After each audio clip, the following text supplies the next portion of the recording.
India's Finance Minister Nirmala Sitharaman asserted that GST has brought in great tax buoyancy, as a result of which tax collection has grown more than GSDP. GST has done justice to the consumers by bringing the rates down compared with the previous regime, she said while addressing a gathering at the GST Day event that was celebrated in New Delhi on the 6th anniversary of the GST regime. One data again for center-state relations I want to give for the sake of the tax comparisons. Before GST, states' tax growth was only 8.3%, while GDP growth was 11.5%, meaning a low buoyancy of below 1 at 0.72. This means that the state's tax revenues were growing slower than the GDP itself. That is before the GST.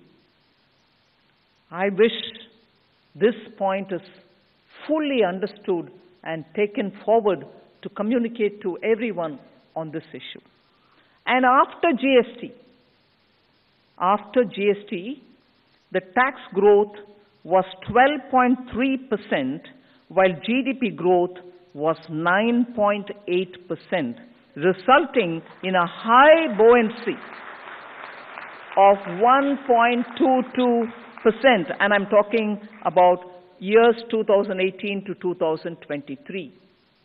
So, pre-GST and post-GST, let's understand GST has brought in greater tax buoyancy, as a result of which more than the GST growth, your GSDP growth, your tax collection is growing. Therefore, both center and states benefit. So for those who are raising doubts about, oh no, states are now suffering, there's not enough, absolutely no truth in that. We have to dispel this myth that states are losing out after having joined hands for GST. There are some people, I hear less of it nowadays. Earlier, there were some people who were commenting by saying, oh, after having joined the GST, our state is suffering. No. Today, no state suffers after GST. And that is despite COVID. That is despite the revenue collection having come down in that year.